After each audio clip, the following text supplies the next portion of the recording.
Good morning. Good morning. Wow, you guys are prompt. Good morning, everyone. Awesome. Good. Wow, wow, wow. Good morning. Good morning. Sing a little song before we get going here. Wow, beautiful. Hello, Sean. Hello, Stephanie, Candy, and Aaron. Hello. I'm going to see if I can find Jessica on here. Hello, everybody. All right. Before we get started, I just need to find Jessica's play. Oh, hi, there you are, darling. Hi. Hey, how are you? I'm so good. I'm so good. I'm so excited. I'm going to make you co-host. All right. You guys are prompt. I think we've got a lot of J's in this group. I love this. Okay. My group, like, they come in all periodic. It's slow moving. So this is exciting. Jessica, I'll let you kick us off and then I'll say a couple things and we'll get started. Yeah. So Jessica, can we turn on closed captioning? Do you have the ability to do that? Wow. Let me see. Should just be at the bottom if you can. That's interesting. I do not know how to do that. That's fine. Okay. Let's just keep moving. Okay. I will keep doing that when you introduce me and see if I can figure it out. Awesome.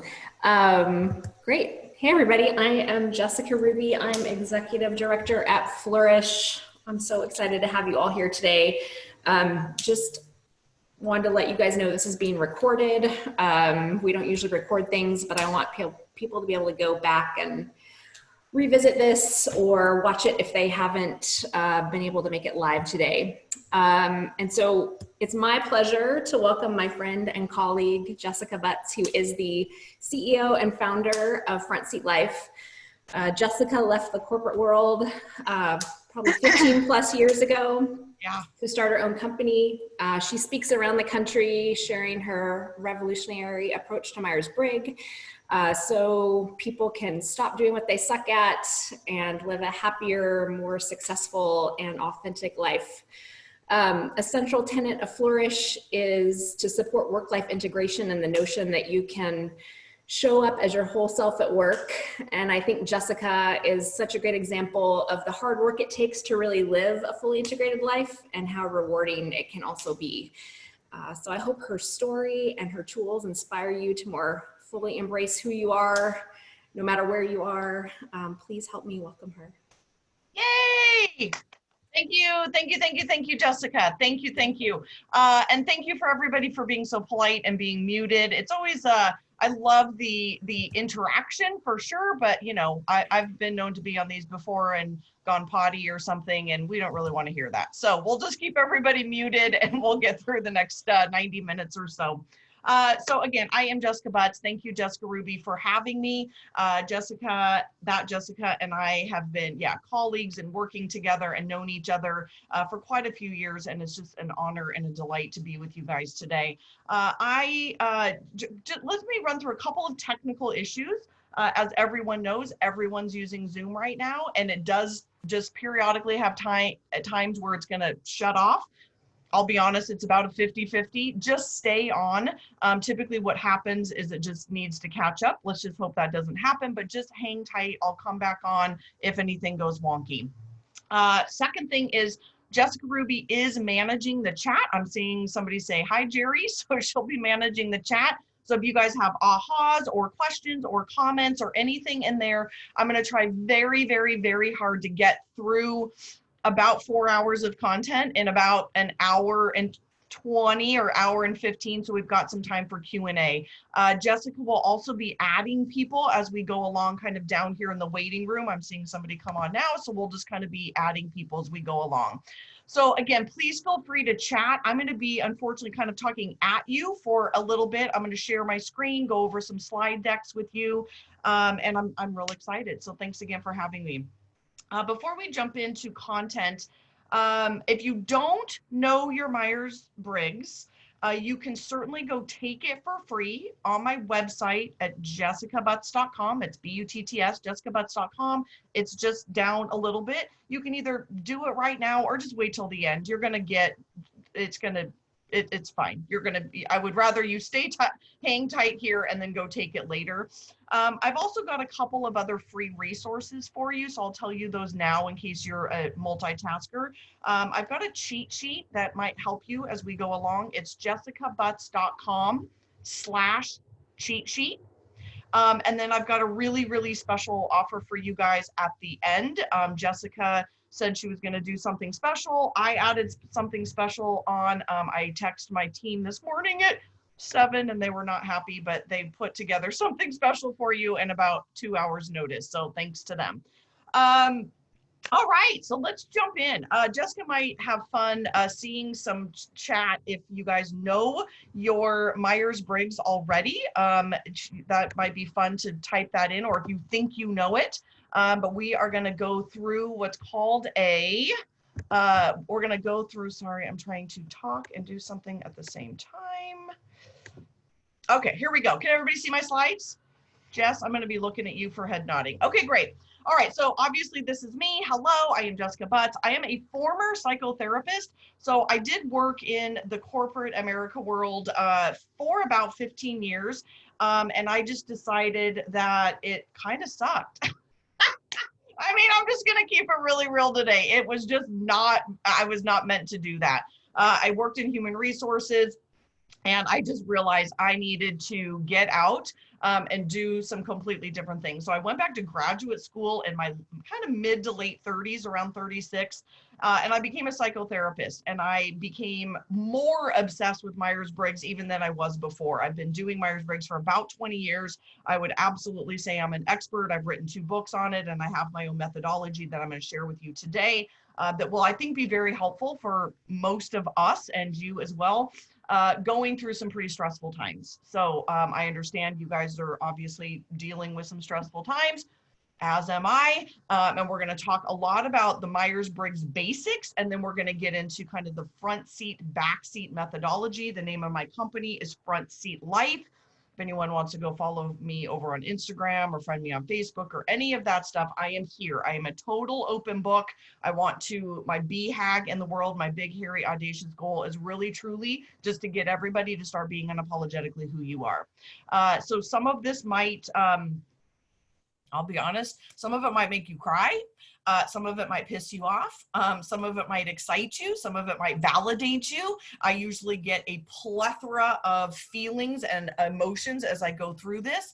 But my whole goal as a former psychotherapist and now coach, life coach, entrepreneurial coach, I do courses and communities, is to really get people, specifically what I call the weirdos of the world, the intuitive types, which you're going to learn are only 25% of the population, to start living their lives really in an unapologetic way. So we'll get to that in a minute, but we're going to run through what I call a self-assessment. I'm going to give you an opportunity at the end to actually purchase. It's you know, it costs us $97, but and we pass that along to you. If you'd like to, it's just completely optional to take the actual MBTI, which is the Myers Briggs type indicator. But what we're going to do is go through a self-assessment for the next probably 45 minutes or so. I'm going to pause after each dichotomy, and we're going to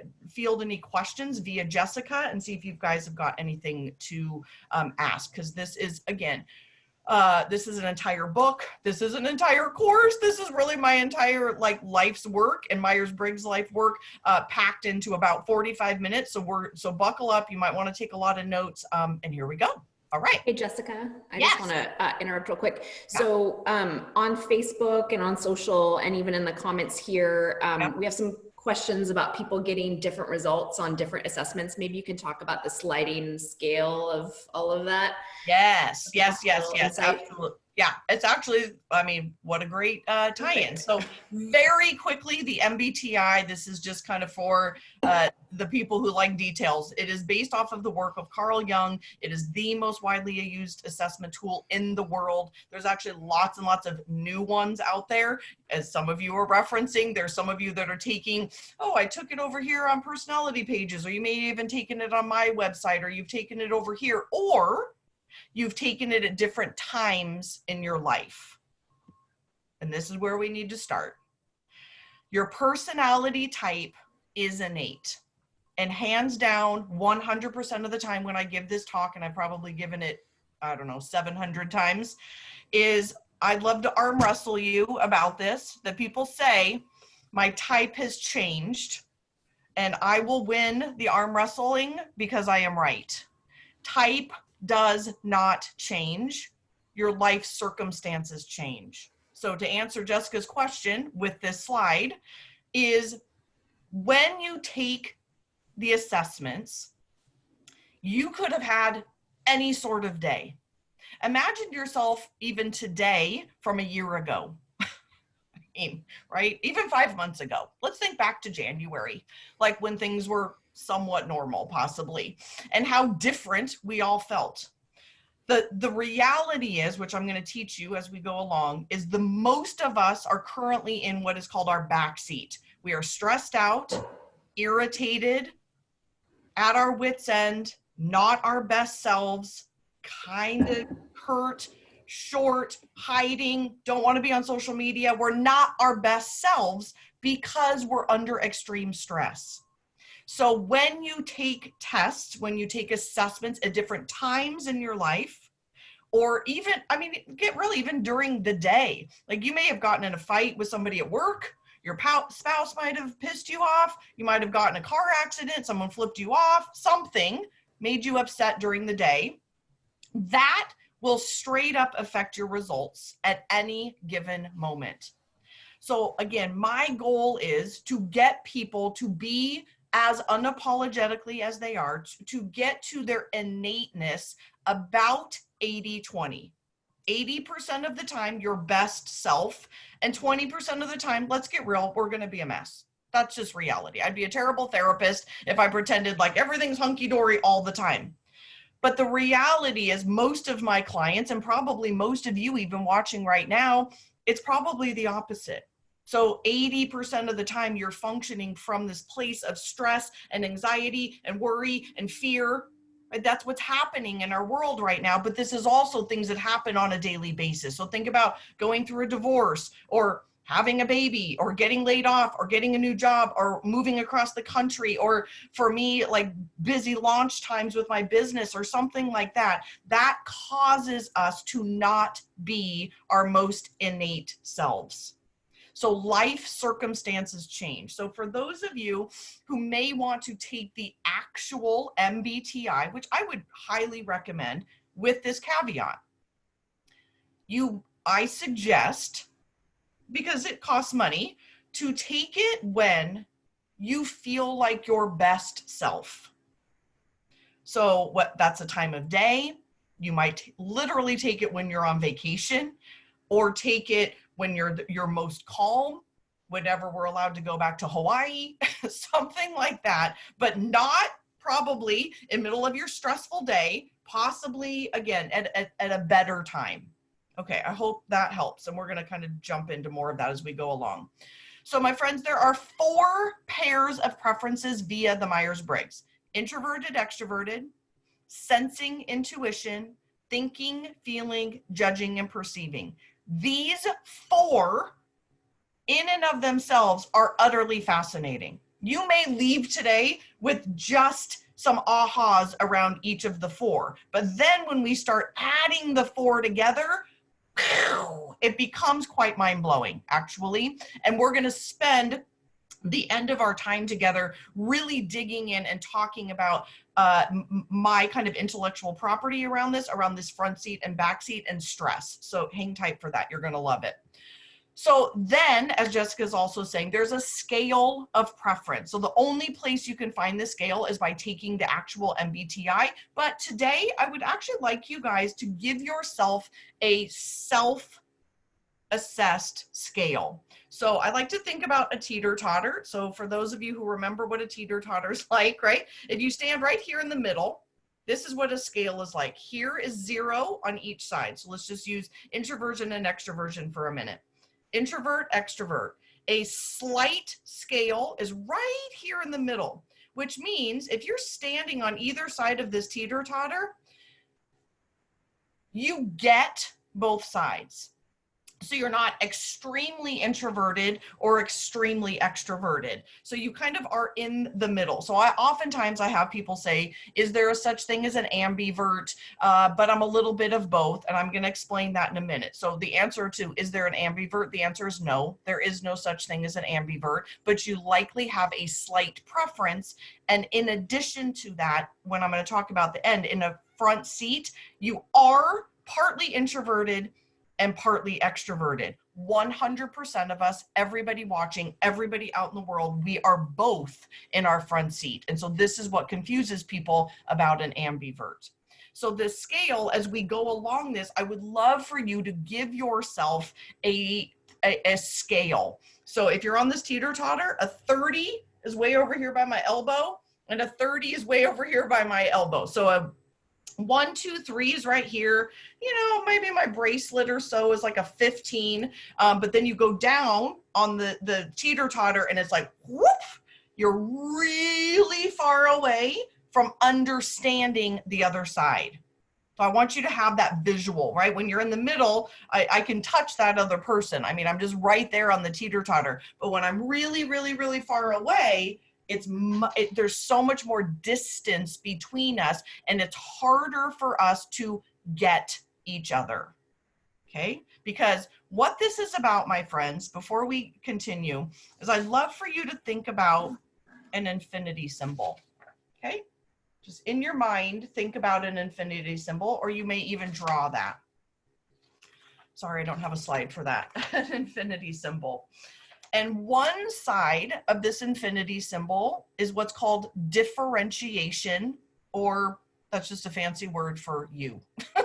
Really, it's what makes Sean Kelly up, and Jessica and Katie and all of us, and makes up who we are. Our opinions, our personality type, our core values, how we show up in this world. And the other side, and you'll notice, please notice, it's not a line, meaning it's either or, either or. It's a fluidity that you're always going back and forth, back and forth, back and forth, meaning sometimes you may have to be more differentiated. And the other side is what's called attunement. This is when we have to somewhat give up ourselves to care for another, to be with another. We're doing a lot of that right now. Those of you with children, right? Those of you who are working from home and your spouse is there all the time and you used to think that you liked them, and now you're like, how did I marry this person? Why are you around all the time? Oh my God.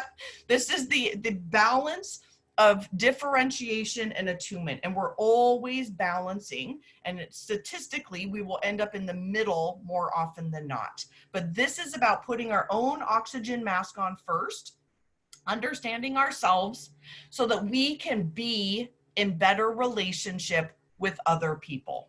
Okay? Any questions about that, Jessica? I don't see any in the chat right now. Okay, great. All right, my friends, let's take some notes. So let's jump into the 4 dichotomies of introversion and extroversion. So some of this you may have heard in the past, and some of it's probably things that I have created over the years of doing this work for, wow, 26 years. Is that possible? No. Yes, it is. Oh my God. Every year it gets more because I get older. Oh my God, it's been almost 26 years. I started doing this work when I was 21 and I just turned 47 last week. So yep, let's do the math. 26 years. And then loving most of this work when I was a psychotherapist and did couples counseling, which was really fun. Okay, introversion and extroversion is your source of energy. Period, end of story. I hear a lot of people, this is shyness and how outgoing you are and all of those kinds of things. And more than anything, it's actually your source of energy, where you get your best energy and where you give your best energy. Extroverts give their best selves to other people. Isn't that weird? How many of you are extroverts in the chat? Like, I'm an extrovert, and I find this kind of idiotic, if I'm being honest. I mean, there's times where I'm like, why would I do this? This is so stupid. Because introverts save themselves for themselves. Isn't that beautiful? They save themselves, their best selves for themselves. Where extroverts, again, give it away, which absolutely shows up in forms of codependency, of course. Hold on, it's, sorry, it's lawn day. Let me close my window. I forgot. Oh, yeah, here it comes. Oh, Lordy. You know, the perils of working from home, right? Lawn day on Thursday, and of course I have a huge presentation, so that's how that works. All right, I'm gonna get real sweaty here in a little bit. So introversion and extroversion, again, extroverts are giving their best selves to other people. This is where codependency oftentimes comes from. Not that introverts aren't codependent, but there's a lot of that sense of giving yourself, your best selves to other people. The reason that they do that is because they get their best energy from doing it. It feels awesome because they get energy from doing things like I'm doing right now. Most of the introverts that are watching right now, the thought of this, one, is not super fun for you, but then it would be an energy suck. For extroverts, being around other people, not all the time. I'm going to explain the front seat and the back seat in a minute, but most of the time that is their best self, because again, they're giving it to other people, but they're also getting that energy. So introverts are then saving themselves for their best selves. So I want you to think about if I had a heart on my sleeve right here. Extroverts wear their heart on their sleeve or their heads, whatever. They're giving it away. Everybody can see it. This is how they are. They're giving their best selves to the world. You guys can see it. People close to me can see it. Everyone can see it because it's on the outside. Introverts, on the other hand, where's theirs? Theirs is tucked on the inside, meaning I need to invite you in to see the real me. I don't show that readily. I have a great example of this. One of my very best friends, I'm one of her best friends and vice versa. She's a super strong introvert, like maybe 29 or 30 on the scale. And we take monthly walks. And last night we were walking. And we do this, we've been friends for like 5 years. And it takes her a long time to warm up, right? We're walking and she's kind of being a little guarded, I can tell. And so I always start. So I chart and I give all the details and I do all the talking. And we're walking around this thing called Green Lake in the Seattle area. And we're almost at the end. We've been walking for like 2 hours. We're an hour and 50 minutes in. Then she starts telling me all the real stuff that's going on in her life. It takes her a while, even with one of her best friends, to get to a place of where she's feeling comfortable inviting somebody in to the real deep stuff that's going on in her life. The other really fascinating thing about introverts and extroverts is that extroverts are external thinkers, meaning they do not have a filter. You know, that filter that introverts have? Extroverts do not have it. Sean's smiling. It just flies out of your mouth. If you guys work in cubicles, or remember when we got to work like that and the person's next to you and they get an email and they're like, oh my God, blah, blah, blah, blah, blah. And you're like, am I supposed to respond to this? Are we having a conversation? What's happening? Why is this person talking just freely? It's just talking all the time. I live with myself now, but my mom is a super strong extrovert. And whenever we travel together, I'm like, oh my God, does she ever stop talking? Like, this is unbelievable. And then I realized I think I'm like that too. Actually, I had to ask my sister, I'm like, am I that annoying? Do I talk all the time? And she's like, yeah, you do. And so again, this is just a total difference. Where introverts, then they have to filter things through their internal filter before it comes out of their mouth. So if you think about work or families or anything, we live in a very extroverted world. I like to make up facts, and this is a fact that I have made up, that we live in a world that rewards extroversion. Can I get an amen from all the introverts? Right, Jess? Like, how many activities are your kids involved in? How many friends do you have on social media? How many 47,000 things did you do this weekend? And introverts are like, I did nothing. I talked to nobody, and it was delightful. Like that is not valued in our society, and that's messed up. And the population differential between introversion and extroversion is roughly 50-50. Roughly 50-50. But when somebody is honored more, extroversion is honored more in our society, introverts end up feeling marginalized. So I'm going to talk to you about each one of the dichotomies that has a feeling of being suppressed or marginalized in our society, and introversion is absolutely one of those. I get on my big old soapbox about children. I don't even have any children, but this makes me crazy that what we do is we expect other people to be like us. Remember this thing?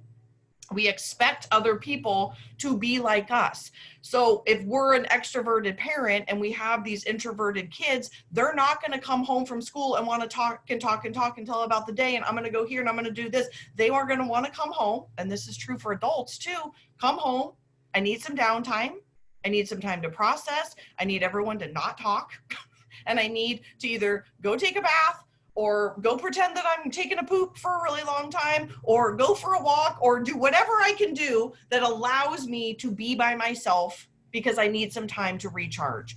Extroverts recharge by being around other people. Introverts recharge by being by themselves. Again, this is not exclusively true, as I'm going to explain to you in a little bit. Okay, any questions? I'm a little nervous just based on time to take too many questions because we have so much more to talk about. But Jess, anything like massive before we move on? There was just a question, can you be both? I assume that's introverted and extroversion, and you said no. No. Yes, no. And then just a comment, extroverted parents spend a lot of time explaining to others that their child is not like them.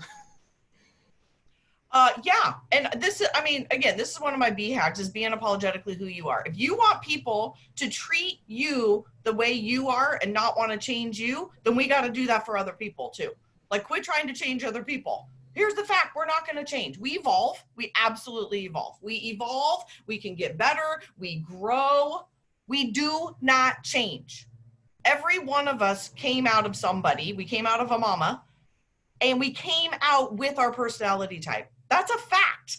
That's a straight up fact. You came out of your mama with your type. And what happens is you get jobs that change who you are. You marry somebody that might, morph who you are. You go through different phases of your life. But the bottom line is who you are today, July 16th, 2020, should be who you are when you were like 5 years old.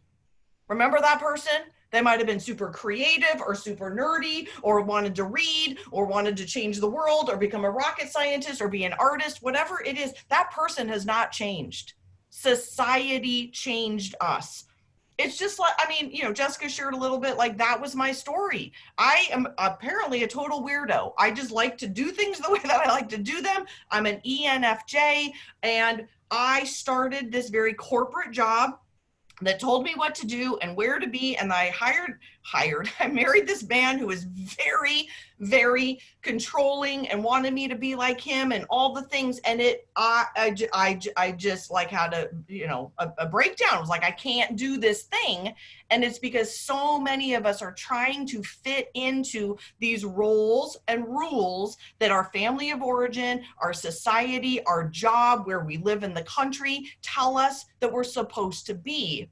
And the bottom line is nothing can tell us who we are except you, quite honestly. And this tool and some of the things that I'm teaching you today are hands down the best that I've ever learned. I've studied all the things. I've done all the things. I've gone to graduate school for this. I was a family therapist, a couples therapist. This is the tool that I hear over and over and over and over again. People were like, oh my God, I've never seen myself more clearly in my whole life.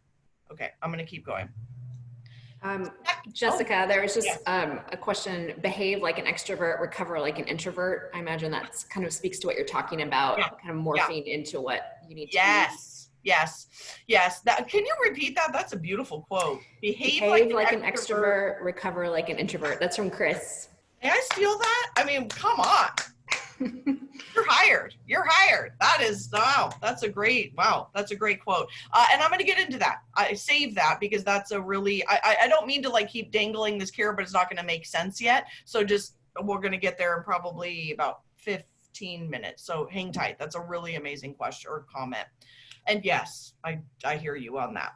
All right, second dichotomy. So what I'd like everyone to do is write down and or add in the comments if you feel like it, whether you're an introvert or an extrovert, and what you think your scale of preference is.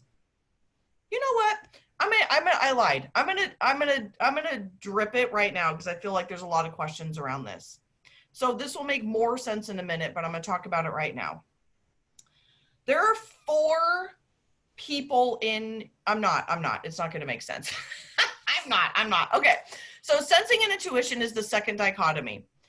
This, I think, and I would guess Jessica's worked with me for years, would probably say this is the most interesting dichotomy, and I think probably one of the least talked about and the least known. Like, you've probably been living under a rock if you've never heard about introversion and extroversion. Everyone's talking about it, but not very many people know about this dichotomy, and I find it utterly fascinating, and it's literally defined my entire life.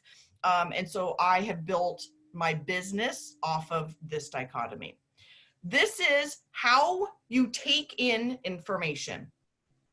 Sensors, S's, which are, drumroll, 75% of the population take in facts with their 5 senses, meaning they can touch it, taste it, hear it, smell it, see it. They are factual, concrete kinds of people. They also live in the here and the now. They live right now. And most people say, well, doesn't everybody? The answer is no. There is a very interesting group of people, 25% of the population only, that are intuitive people. Also denoted by an N, because I is already used for introversion, so you're either an S or an N on this scale.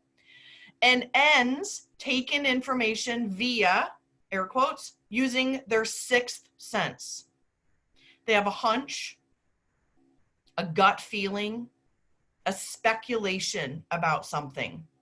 Quite honestly, intuitives don't care about facts very much because it does not serve them. Because trusting their gut is their innateness. They were born with this ability to see big picture, to take things in a completely different way. And they are typically very entrepreneurial. They very much think outside the box. I call them a little woo-woo. I call them weirdos because they typically want to live a very different life. So I'll give you an example of this from one of my couples very early on as a therapist. She was a very, very strong S, and he was a very, very strong N. They had 2 kids, and they came in for some therapy because she thought he was very unhappy and was quite worried that he was going to have an affair and leave, which was mind-blowing to him because he's like, I don't understand. I love you so much. I love our kids. I'm very happy. So this is what happens. Almost right into the first session, she starts talking about her routine, that she's very routinized. She takes care of the kids. She has a 9-to-5 job. You know, they bathe the kids and they do these things on the weekends, and it's their schedule. And she loves it. She, as an S, loves structure and routine and things to be just so. And they are fine with routine. Intuitives, on the other hand, her husband was always like, honey, what if we sell the house and we move to Paris and we just live abroad for a couple of years? And then 2 weeks later, honey, what if we move to Costa Rica and open up a pineapple stand? Honey, I think I'm going to quit my job and go back to graduate school and become a blah, blah, blah. Honey, I think I'm going to write a book. I think I'm going to do this. What if I do this? What if?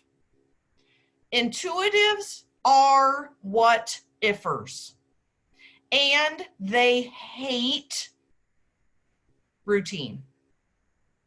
They hate 9 to 5. They hate the structure. And I'll be quite honest with you, they also hate being told what to do. Most intuitives I know cook without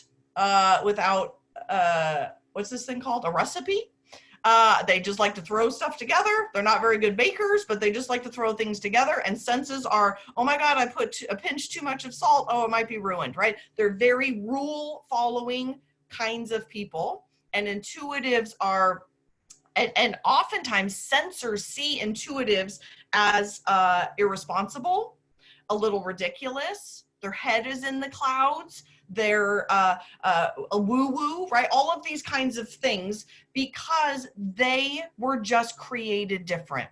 I truly know this is a fact that we are born with our personality type. And what I find as a coach and a former therapist is the majority of intuitive types, which are only 25% of the population anyway, they end up learning from society that there is something wrong with them.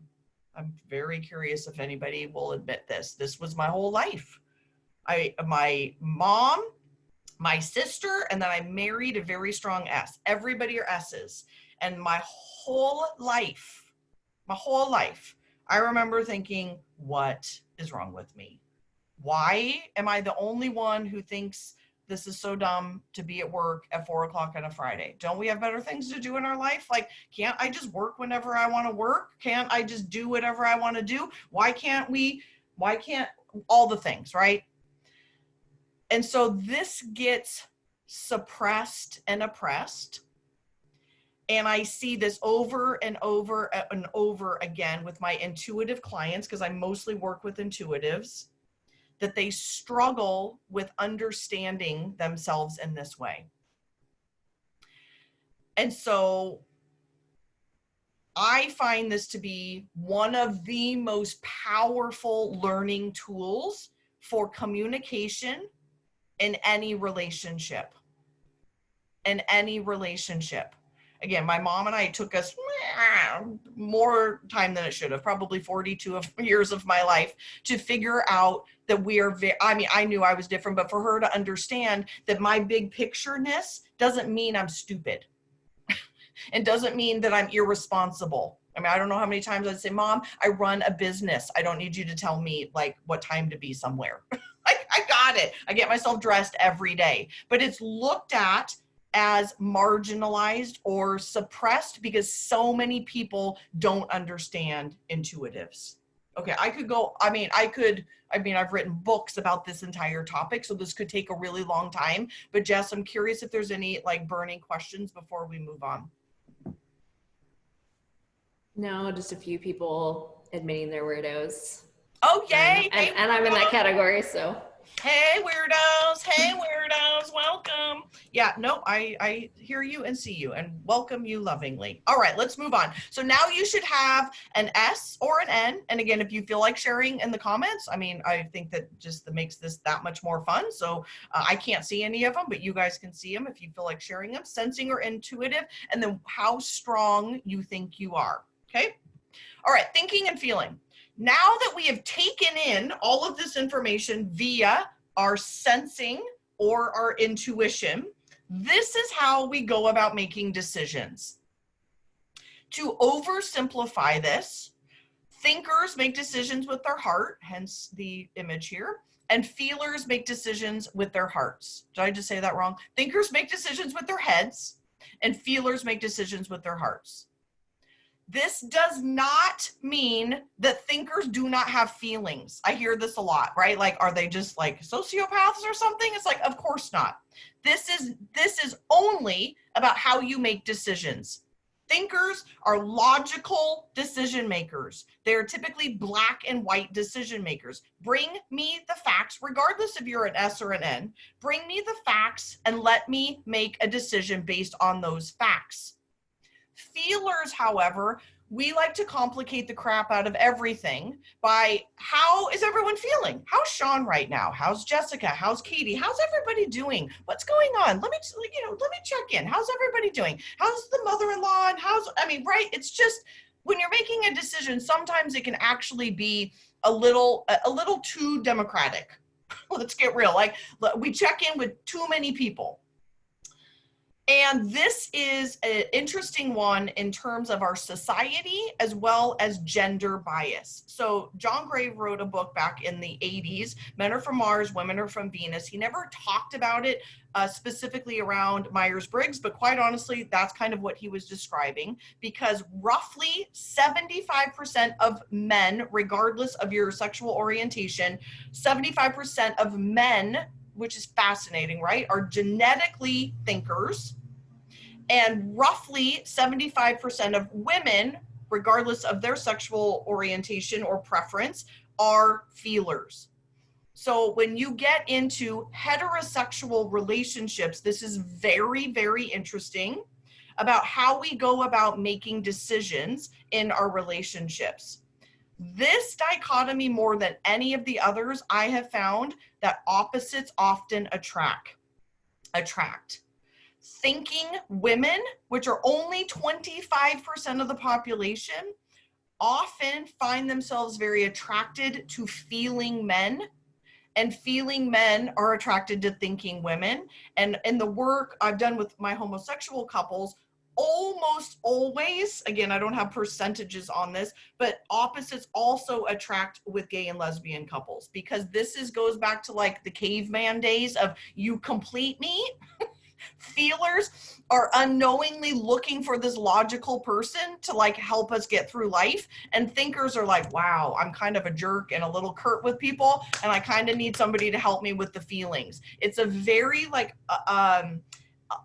subconscious. I did hypnotherapy school after graduate school, and I learned all about our subconscious, and it's fascinating how much of our subconscious really pulls us along. And one of those things is we are very attracted to the opposites. So I'm not going to say a ton more about this one, because I think I would love to do some more Q&A before we get into the back seat, front seat. So you should write down thinker or feeler, and then how strong do you think your preference is? So at this point, you should have 3 of the 4 letters kind of written down.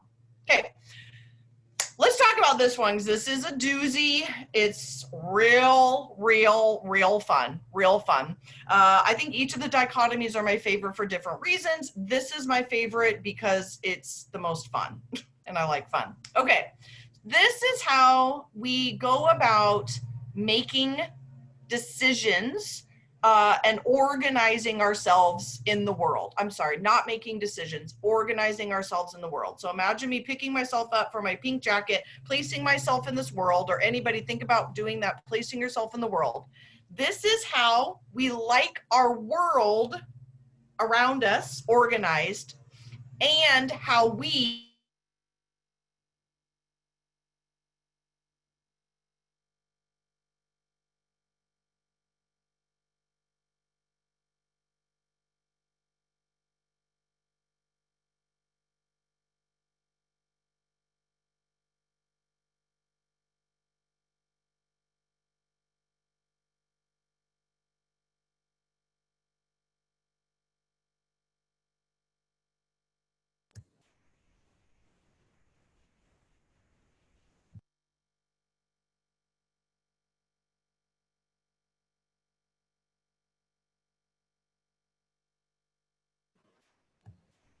I'm texting everybody. Just hold on a minute.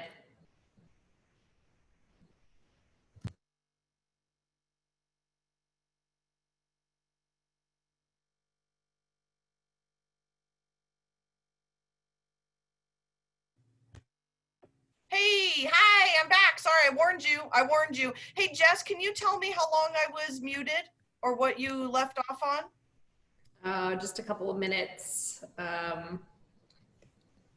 I can't remember the last thing you said. Sorry. Okay, I apologize. Sorry, it happens. I'm glad I told you that. Stay on. Here we go. Okay, so the judging and perceiving is J's. Did you hear this part? The J's and P's and things? No, I think it was Okay. just All you right. saying setting yourself down in the world. Okay, great. Perfect. Thank you for the backup. Yep. Okay. Okay, great. Okay, so judgers and perceivers. Again, this is all how we like our world organized and how we like to be organized in the world. J's are organized. Let's get real. Controlling, bossy, on time. There's absolutely a right way to load the dishwasher, and we will make sure we tell you what that right way is. We are very structured, routinized, organized, even if we're N's. So I'm going to talk about archetypes in just a second, but a lot of people get confused about this.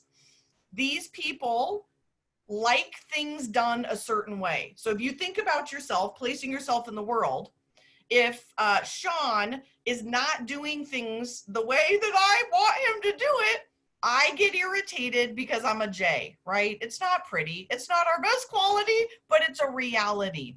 And we're the ones who are like grocery shopping like once or twice a week. We are planned out. We love to make plans. And so this is very, very hard for us right now.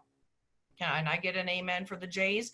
We can't make any plans. How many of you have had how many trips canceled? I don't know why I keep doing this to myself. I keep planning trips and then I just keep getting disappointed. I'm like, at some point, I just need to stop the craziness. We can't plan for anything because we don't know what's going on with COVID and with school and going back to school, and we just don't know. So this alone is totally putting so many of us in our back seats because we have this need to want to control, to plan, and to organize, because this is innately who we are. So when people say just chill out, I mean, what do we want to do? Let's get real. We kind of want to punch them in the face because yes, thanks for the suggestion, and that doesn't really work. I will say this is the only dichotomy that we have to balance. So most of you received my book, which is called Don't Do Stuff You Suck At. All the other dichotomies, I'm giving you permission to basically not do the thing that you suck at. This one, we have to learn how to balance, and here's why. Because some of you are probably experiencing this right now. If J's don't learn how to chill out a little bit, we're gonna have a heart attack. And I'm actually, somewhat joking, but not really. I have one, I would call myself a super J. I'm curious how many super J's there are. I have one tattoo, and it's the word B on my arm, because it's basically to remind me to chill out. Because J's have a tendency to want to control everything and everyone, which cannot be very healthy for us or the people in our lives. You might be one of these people, but you may also know one of these people. I kind of joke about the example of the dishwasher, but when are we going to just let stuff like that go? How much are we going to stress ourselves out to continue to try to manage and control other people because that's our own an internal need for organization and things that there's really nothing we can do about. Okay, so you'll see the visual down here. It's a timeline, it's organized, it's I got a vision, I know where I'm going, this is where I'm gonna go, get out of my way, right? P's. Oh, God, love you guys, so different. Just don't worry about it, we'll figure it out is one of their favorite sayings. And every J right now probably went, like that, it just raises our anxiety, right? They try so hard to loosen our anxiety by saying, don't worry about it, we'll figure it out. I'm here to tell you right now that actually makes it worse. Can I get some amens? Like, it makes it worse. And so when we say that to children, we don't have a plan for people, especially during COVID, especially with what's going on. This is the ultimate balance right now with what is going on in our country, because we can't control everything and we somehow need to go with the flow, but we also need to keep ourselves sane. So perceivers are very much go with the flow. Don't worry about it, we'll figure it out.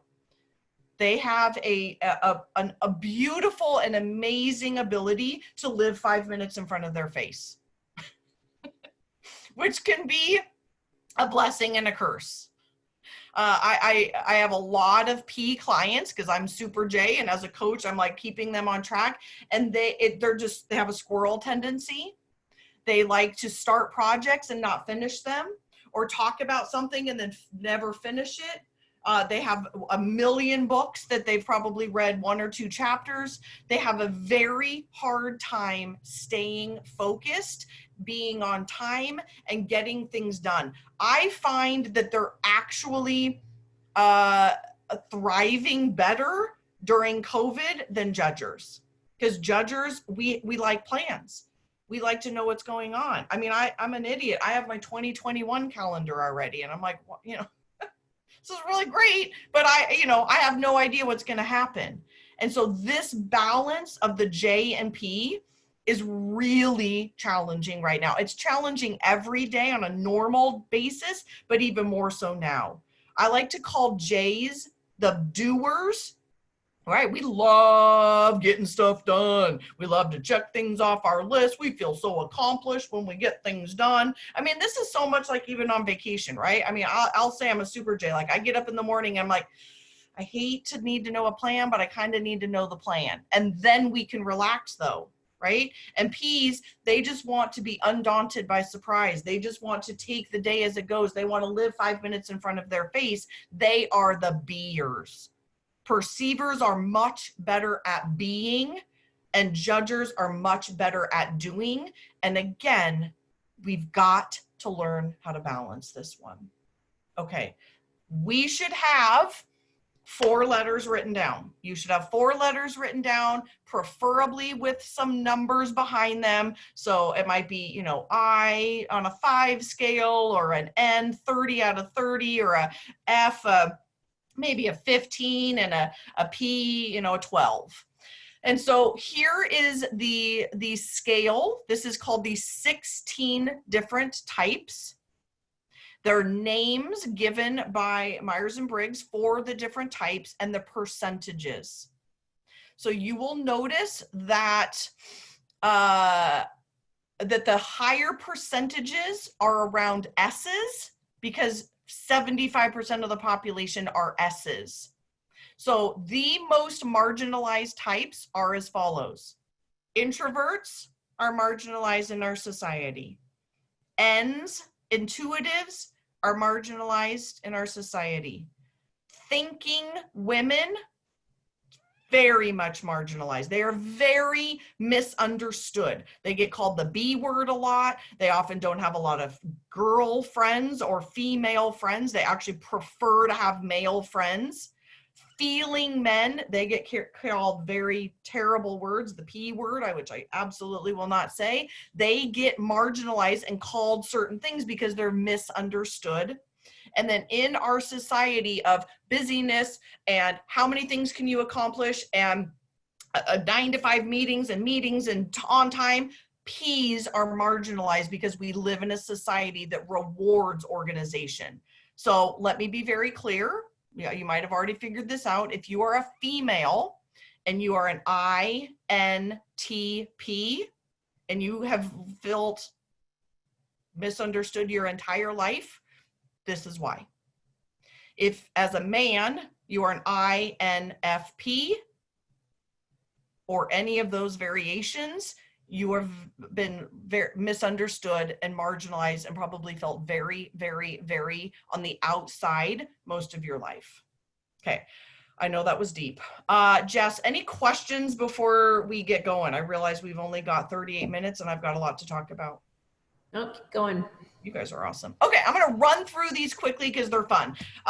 This is part of my intellectual property. John Bowlby has his own archetypes. I find them helpful, but a little bit ridiculous. They're very, very, very heady, and I like things to be a little more usable and fun. So here we go. SPs. SPs, sensing, perceiving. These are the 2 middle letters. So if you're looking at your list right now, you're an SP, an SJ, an NP, or an NJ. There's only 4 options. SPs are absolutely they're the fun people. I can't even read my own slide because there's something over it. But these guys are the just do it's, the touch it, taste it, feel it. They are living in the moment. They actually have a propensity typically for higher levels of addiction or adventure. They're very artistic because they like to touch things, but they're now. So oftentimes they like to cook or do art or jump out of airplanes, depending on whether you're an introvert or an extrovert. So this is the only one that it really matters if you're an introvert or an extrovert, how different your archetype is. Introverted sensing perceivers are musicians. They'll play music, listen to music. Again, obviously this isn't, universally true. They like to cook by themselves. And then extroverted SPs sometimes like to jump out of airplanes and do kind of adventure sports because they're very spontaneous. They don't really think about consequences, and they like tactileness. Think, touch it, taste it, hear it, smell it, see it. Okay. Sorry, touch my screen. Okay. SJs are and someone told me because of everything that's going on in the country right now, I should probably change this, but I get that, and that's a lot to change, like it's in print and books and everything. But unfortunately, this is what we're dealing with right now. They're kind of the police. They are the recyclers of the world, the do-gooders. They're very reliable. These are people, and they're the largest of the population. These are people that, thank God, help our world run. They are, again, if you're in trouble, these are the people that you call. If you're stuck on the side of the road because you ran out of a gas, because you're an NP, these are the people that you call because they're super mega responsible. Okay. Next are NPs. Love my NPs. These are my squirrels. Remember that movie Up with Doug the dog? And he's talking. Whoop, squirrel. Whoop, squirrel. You guys are very distracted by bright, shiny objects, but you're also brilliant idea creators. You love to brainstorm and problem solve and be mega creative, but you have a very hard time kind of finishing projects and focusing. And last but not least are the NJs. These are the entrepreneurs, very creative, think outside the box, big picture, getter-doner kinds of people. Every one of these has positives and every one of them has some negatives. The negatives of NJs are that they're definitely very career focused, very goal focused, and sometimes can like shush people or like want to get them out of the way so that they can go on with their goals. Okay, let's now jump into the backseat, front seat, backseat stuff because I keep promising this and I realize, we've got so much to do. Okay. So I'd like everyone to just pause for a minute unless you're driving. You might want to close your eyes. And I want you to think about yourself in your car with 4 seats. So if you've got a ginormous minivan, just think of a car with 4 seats, okay? You are all 4 of the passengers. I know that's a weird visualization, but I want you to imagine yourself in a 4-seater car, and all 4 of these people are a version of you. Your driver of the car is your best self. This is what you either, as an extrovert, give to the world, or you save for yourselves or those that you've invited into your jacket pocket. In my book, which Jessica sent you some, and she said she's going to give away a few more if you're still going to do that. Okay, great. So she's going to give away 30 more books. And I've got a way, she told me to just come up with a way to get creative about that. But I like to give a lot. All of this is in my book. I actually changed my mind.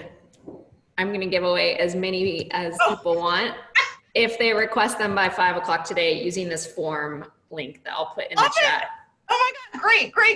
Okay, because I was like, oh God, please don't tell me you're not going to do it because I already told him you're going to give it away. Nope, I'm just going to give away more. Okay, great. So this is in my book. I just, I want you guys to have this. So this describes, it's also on that quiz. So if you go take the quiz at jessicabutts.com/quiz, I give you your car, okay? I'm gonna do an ISFJ. Why not? So your best self in your front seat, I'm actually not going to do an example, is how you prefer to spend your time and also where you get the most rewarded. So if any of you have ever read Gay Hendricks' book, The Big Leap, he talks about the zone of genius. Basically, your front seat, the driver of your car, is your zone of genius. When you're doing this thing in your life, everything is easier. You are in flow, my friends. You're in flow. You make more money, you sleep better, you feel better. I mean, for those of you who have been in this, I actually believe your physical body feels lighter because you're doing stuff all day that you innately are designed to do. If you believe in God, this is how God designed you. He put you in this world for this reason, or the universe put you in this world for this reason. You were put here to be in your front seat. This is your very, very best self. And there's two people in the front seat, you and a co-pilot. My goal is to get everybody to be spending 80% of their time in the front seat. Now, here's that thing about the ambiverts I promised you. Your front seat is made up of an introvert and an extrovert 100% of the time. Introverts, who are you? Introverts, your driver is introverted. Your co-pilot, though, is extroverted. So you know what the world sees of you, Sean and Jessica? They actually see your second best self, which is your co-pilot. All you extroverts, the world sees your best self, but you also have a co-pilot in your front seat. So I'm going to use myself as an example. I'm an ENFJ. Any other ENFJs in the group? As an ENFJ, my driver is extroverted feeling, basically what I'm doing right now. Hence why this is what I do. I am connecting with people and giving and providing content and coaching. This is my jam. However, my other part of my front seat, 50-50, my friends, 50-50 is in the front seat. The other part is introverted intuition. Thinking, processing, spending time by myself. Jessica, what was that comment earlier? Extrovert yourself and then rest in the, whatever. Yeah. Yes, that's this. That was a brilliant comment because you give and give and give and give, but then the other half of who you are, my friends, is resting introverted or recharging yourself introverted. And so many people don't get this. I had clients for years that were extroverted and they thought, oh my God, 100% of the time, I should be like this. I should be like this. I'm like, you must be exhausted because you very much misunderstood that. You must be tired. Where it's your best self, we also have to go introverted and get whatever it is. So for Jessica, it's a thinker. And for me, it's big picture. And so again, there's 16 different types and everyone has a different front seat and a different back seat. So again, 80% of the time, I want you in one of these two roles. But you know what people try to do, my friends? They try to be well-rounded. And well-rounded doesn't work. Well-roundedness is a bunch of BS. I'm here to break that cycle. It was a thing in the 80s, right? Just be well-rounded. I'm like, why? Why waste your energy? I don't know about you, but the older I get, the less energy I have. And I do not have time to do stuff that I suck at all day. So that leads us into the back seat. There's two people in the back seat. The first one I have called your drunk uncle. I stole this obviously or borrowed it from Saturday Night Live, your drunk uncle. And this is the part of your personality. Remember when we had that visual just a few minutes ago? This is the part of your personality, which is part of you, that is like a drunk person trying to do it. Yep, we all have one. If you think you're immune to it, you're not. So learning about this part of your type, it's literally life-changing. I'm actually getting almost choked up about it, and this is what I do. It is so life-changing to learn that it is possible to stop doing stuff that you suck at. Whether you, I'll be honest. You might have to quit your job. I did. You might have to leave your husband. I did. You might have to start your life all over. Like, I don't want that for people. But you can learn how to have conversations with your boss or your colleagues or whoever and say, hey, oh my God, I just learned today that I really, really suck at this thing. I'm wondering how it would be the most productive for our family, for my team at work, for anybody that I'm involved with, for each one of us to be more in our front seat, because that's when we're our best. If you care about the person that you're married to, which I hope that you do, or you even care about your coworkers, or if you're a leader in this group and you have a team, you should want people to be in flow, because things are easier when we're in flow. Your team is going to be happier, and they're going to make more money, and they're going to sleep better, and they're just straight up going to be better human beings when we're in our front seat. Some of this is hard right now because of COVID and things being mismanaged and, you know, whatever's going on in our country. It's crazy. And we've got to learn how to readjust things and say, I'm sucking at this. I need to stop doing this. Because when we do stuff like a drunk person, I mean, I'll admit to being drunk a few times in my life. And when you're intoxicated, it's not great, right? Well, it is. It's actually really fun. But you're not going to have a difficult conversation with anybody in your family. And if you are, that's a terrible life choice. Like therapy 101, don't have difficult conversations when you're drunk. And business, you're not going to go to work drunk. I mean, you really shouldn't be. You're never going to do anything important when you've been drinking. These are times to just dance on tables and pass out. Just go to bed. Just stop, right? This is like me sitting down to do my books when I've had 2 glasses of wine. That's a terrible life choice. So instead, I never do it. I hire all of that out. Or I ask my partner in life to do something like that for me. Or I let my assistant do those kinds of things so that I can be in my front seat and be as flowy as possible. Because here's what happens. When we spend too much time doing stuff that we suck at in our back seat, something very powerful happens to our brains. Our brains have a bunch of fascinating things, but that front part is called your prefrontal cortex. Someone bought me a brain thing and now I can't find it, but this front part is your prefrontal cortex. This is what separates us from animals. This is our reasoning brain. That brown part down below, the brain stem, also known as our reptilian brain. My friends, when we are doing too much stuff that we suck at, or we are stressed out, hi, right? All of us. We're at our wit's end. Our back is up against a wall. It's too much. It's too much. It's too much. It's too much. 2 things happen. You guys can tell me, you could put in the chat. What do we do? What do animals do when they're under attack? We fight or we flee. And our brains have this unbelievable response based on our personality type of how we respond under stress.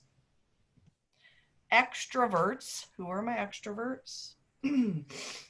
Extroverts flee. We hide. We don't want to be our extroverted selves because we're doing too much stuff we suck at. The drunk uncle has taken over. Everybody else in the car goes to sleep. And this baby, it's a baby, wakes up. Babies are immature. They do not have verbal communication skills, and they cry and scream, and they're a mess. This is the part of our type that shows up, and a lot of you may be in this right now. And if we're doing stuff that we suck at all day, this is what we're giving the world: the drunk version of ourselves or the baby version of ourselves versus this awesome person. In flow, jamming. Look at how fun this looks. Jamming down the road, got some awesome music playing, you're living life, the windows unrolled, you feel so great. And then there's this. For extroverts, this is, I don't want to talk to you. I don't really want to go to work. Don't bug me. I don't want to be on social media. I'm absolutely not giving my children my best self. Yes, I'm going there. You come home from work or whatever, you leave your office and go into the kitchen, and you are just not, it would be like me doing this presentation kind of, like this. And yeah. And again, it's not introverted in my front seat. That's awesome. An introvert in her front seat is awesome. This is a baby version of it. It's immature, it's underdeveloped, it's hiding. It's not good. And now, guess what the introverts do? Oof. You guys do this, don't you? Extroverts, when they are backed up against a wall, they fight. They come out screaming and yelling and pointing fingers and being bitchy and being loud and possibly being messy. And they might boss people around, and they might start going on a list making binge. And you need to do this and you need to do this. And it's not pretty. And again, it's like a baby doing it. It's immature, underdeveloped.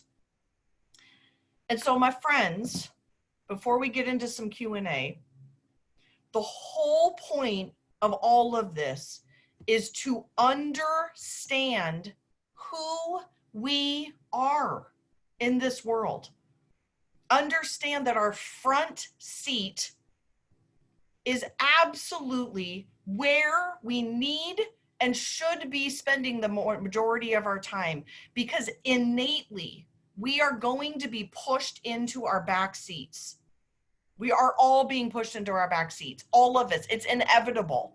And so learning about, okay, if that's what my back seat looks like, how can I do some adjustments? And I don't believe in I can't. I'm not, that's not why you hired me, but I'm a butt kicking coach too. And I don't believe in I can't do that. I can't do that. Yes, you can. Lots of people can change a lot of different things in their lives. And when you choose to have difficult conversations with people, whether that be in your business or with your spouse or even with your children, of wow, I'm learning, like, this is my front seat. I want to spend more time here. How do you learn how to incorporate front seat activities? How do you tell people, oh my gosh, I found out I'm a really strong introvert and I don't spend any time by myself? How do you tell your spouse, hey, you know what? I'm going to go take a week off by myself. Or I'm going to take a couple of days, or I'm going to take 4 hours, like whatever it is. Or as an extrovert, telling my introverted partner months and months and months ago, like, I need to communicate more. Like, you don't because you're an introvert, but I'm an extrovert, and us not talking for 3 days because we're busy does not work for me. It's all about learning who we are, putting our oxygen mask on first, being unapologetic about it. Again, don't be a jerk. You need to be a good person. That's always my caveat. You've got to still be a good person, but then learning how to communicate this with the people that you work with your kiddos, with your spouse, with your mother-in-law, with anybody.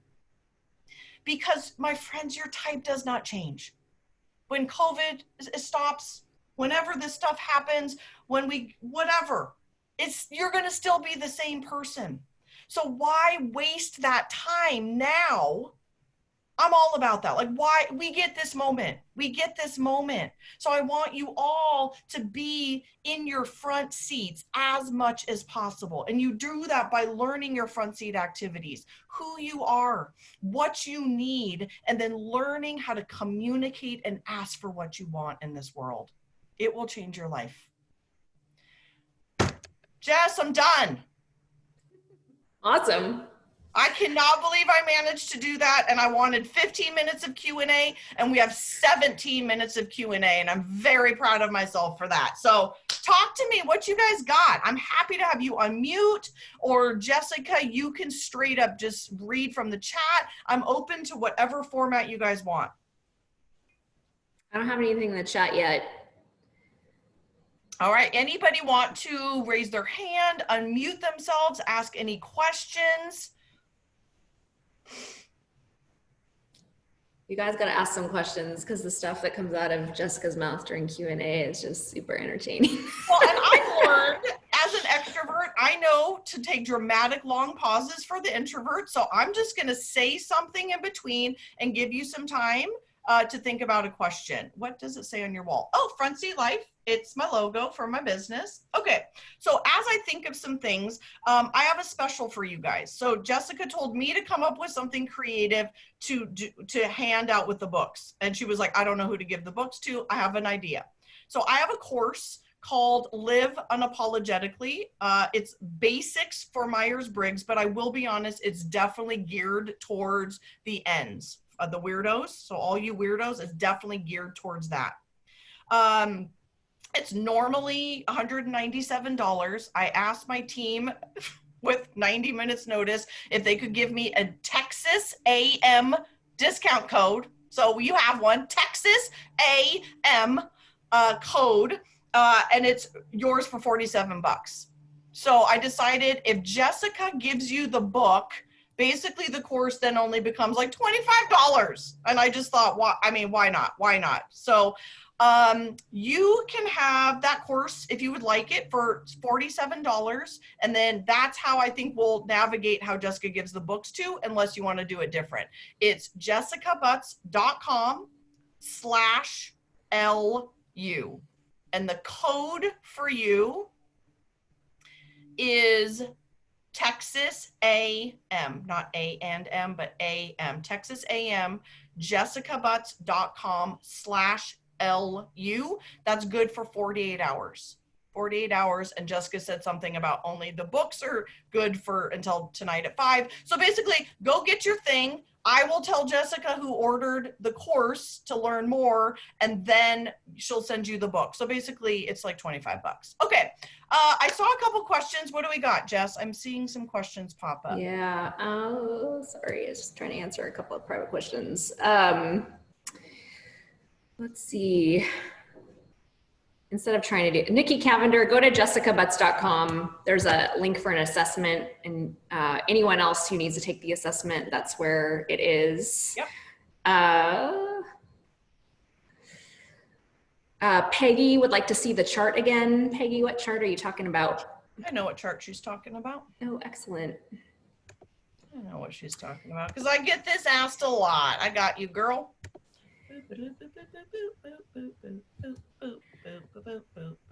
That chart. Someone right? asked if you heard of a forced extrovert. I would assume the forced extrovert means because we live in an extroverted world.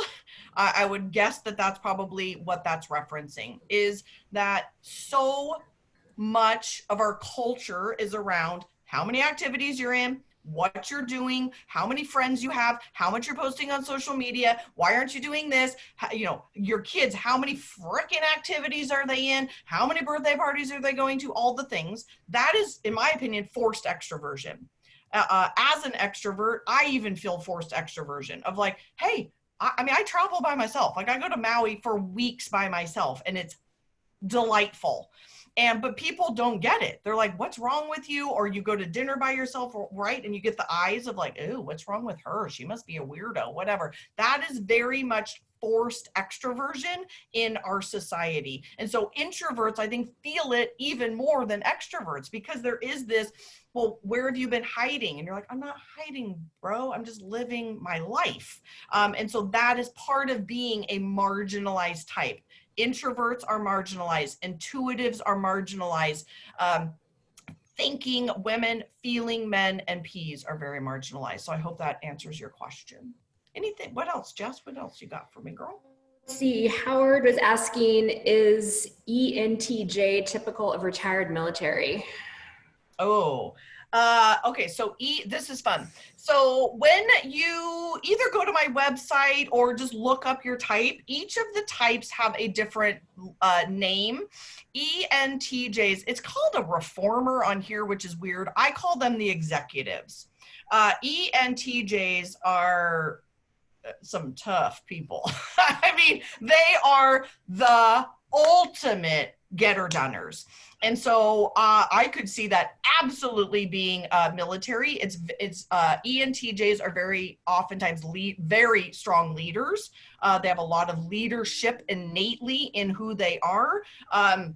Because they're extroverted, because they have interesting, think outside the box ideas, because they're logical decision makers, and because they're organized, it's a very natural leadership role for ENTJs. They are typically CEOs of companies. Oftentimes they start their own businesses. And so, yes, to be in the military or anything that requires a leadership role for an ENTJ is very, very, very natural fit for them. Yeah, great question. Interesting question. Katie's asking, how can you use Myers Briggs to help you understand your partner and coworkers? Oh my God. I mean, this is like my ultimate. This is my ultimate thing. This is, I mean, this is why I do this. So today is really about the basics and then kind of everything that I do after this. So if anybody wants to follow me on Instagram, it's Front Seat Life, literally friend me. I mean, I'm an open book, take the course, any of that. So the 2.0 of this course would be learning yourself and then understanding your partner. And so when we understand who we are, that's one. This, remember we talked about this. So that's one side of it.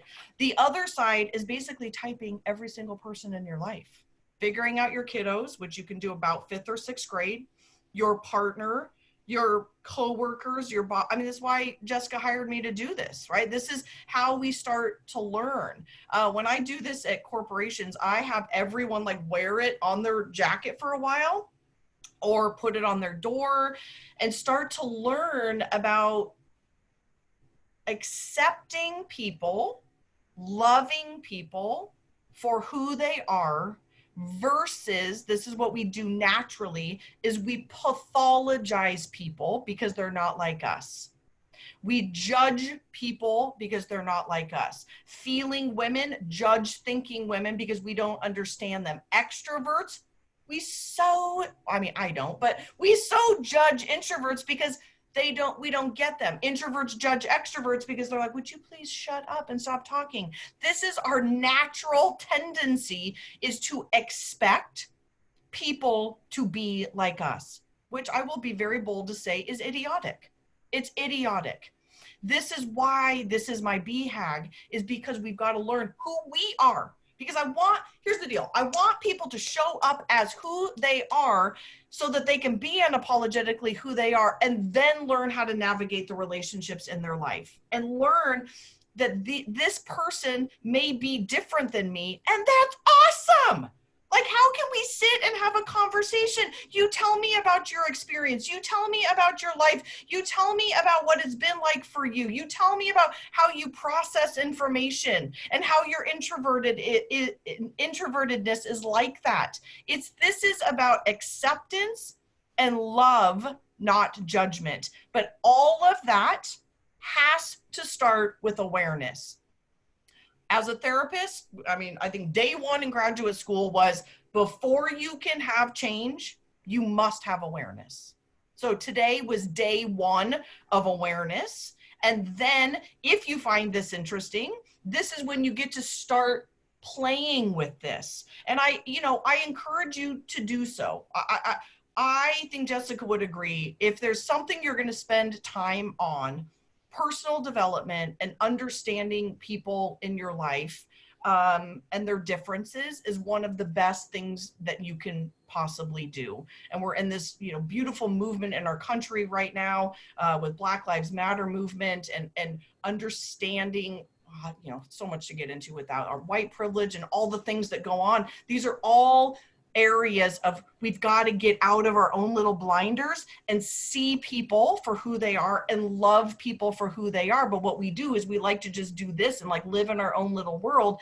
And this is about understanding all of that. And I love Myers Briggs for that reason, because again, it's innate.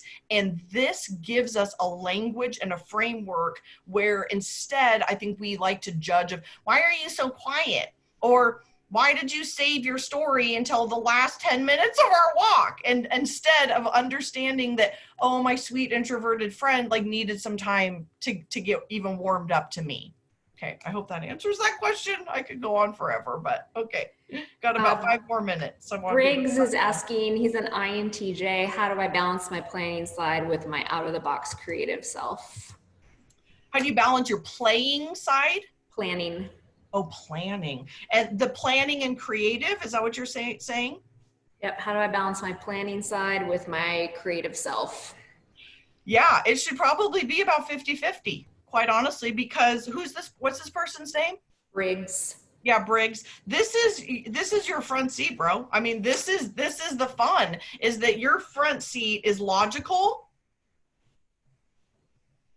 thinking, and creative. So the N in you is half of your front seat. Super creative. Think outside. You're probably, so you're like I like to call you the researcher or the professor. You love to research stuff. So this is a fun thing for you to do. So INFJs like to do this with people, and INTJs like to do this with things. And so your front seat, Briggs, is literally half and half. It's half logic and planning and getting stuff done, and half creative, thinking outside the box and playing and brainstorming and researching and what ifs. So it's 50-50. And my guess is, in this world, we don't reward a whole lot of creative visionariness. I don't know if any of you have read Rocket Fuel by Gino Wickman. It's the riff of his first book called Traction. Rocket Fuel, Briggs in particular, you might really enjoy Rocket Fuel because it's this idea behind the creative visionary of a business or your life versus the integrator. S's are integrators, and intuitives are the big picture creative visionary. And when you realize that part of your job or part of your brilliance, Briggs, is doing nothing but creating space to be creative, it's such a blessing. It's such a blessing to have like an entire day a week to let your brain be creative. That is part of your job description. And if it's not, it should be. That's true for all intuitives, by the way. Great question. Probably one more. What do we got? Tara is asking, she's a high E, but when in confrontation clams up, I walk away instead of screaming. Does that change me to an I? Oh, that's your back seat, sister. That's your back seat. That's your back seat, sister. So if you're a high E and you're in a confrontation, that's this, right? Ah! That's your baby in the back seat. She runs, because what the front seat would be, let's play this game. The front seat would be, okay, I'm going to take a breath. I might take a walk.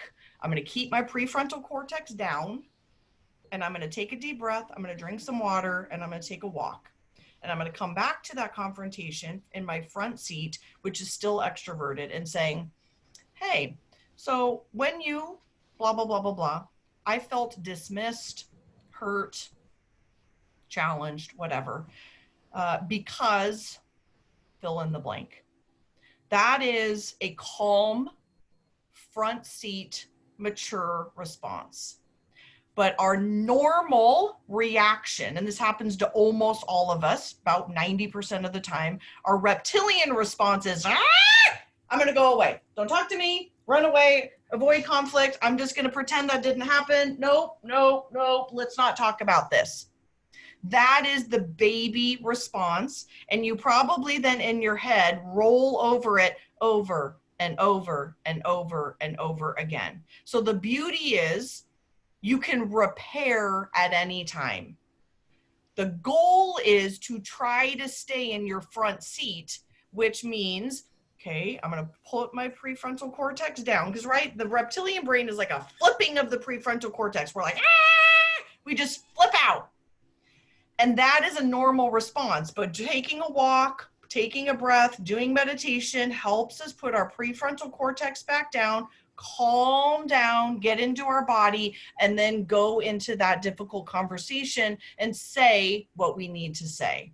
So no, that is an excellent question. And that is a perfect example of exactly what your back seat looks like, knowing that you're pulling back and that's your baby in the back seat. Perfect example. All So right. can I do this one last question?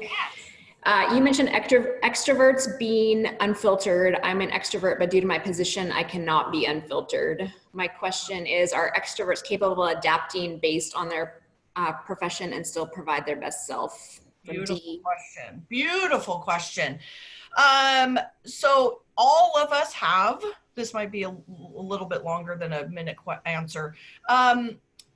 Everybody has innate and learned behaviors, nature versus nurture.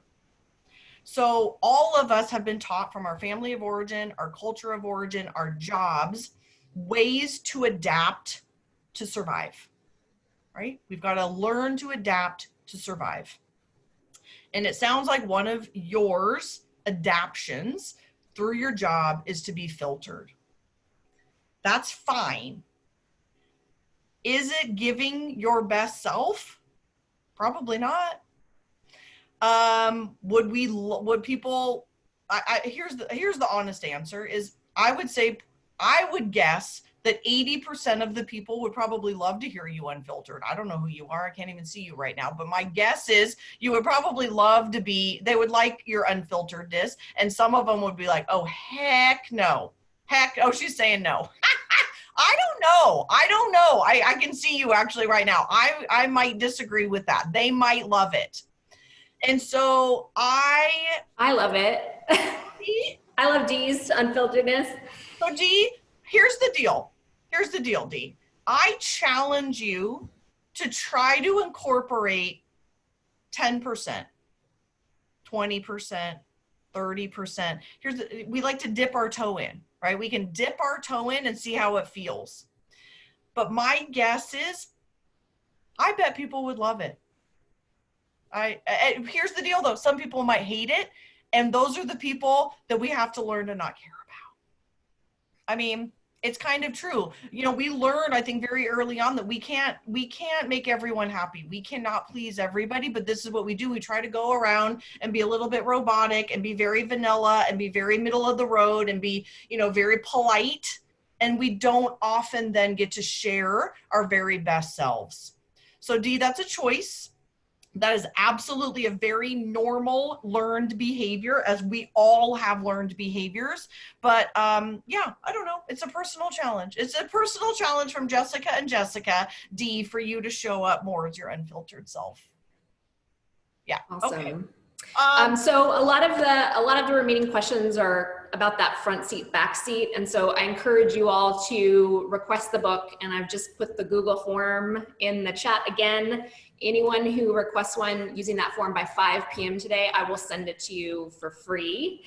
And we will post the recording of this session on the Facebook events page. And I will get that information for your special offer, Jessica, and put that in the same spot. So any follow-up information you need, go to Facebook and go to this event. And thank you so much, Jessica. It was so nice to see you. Thank you guys so much. Let me stop share so I can see you guys all a little bit. Bye, you guys. Thank you so much. Thank you, Jessica. I'm excited for you guys to learn some more, and it was so lovely. Hi, Lisa and Erin. Oh, look, now I get to see the cute dog. Stephanie Walker's cute, a dog. Why didn't you do this before? It's so good to see you. Hi, Jerry and Sarah and Dee. Oh, this is great. Hi, everybody. All right. Thanks, Jessica. Thank you. Bye, everybody.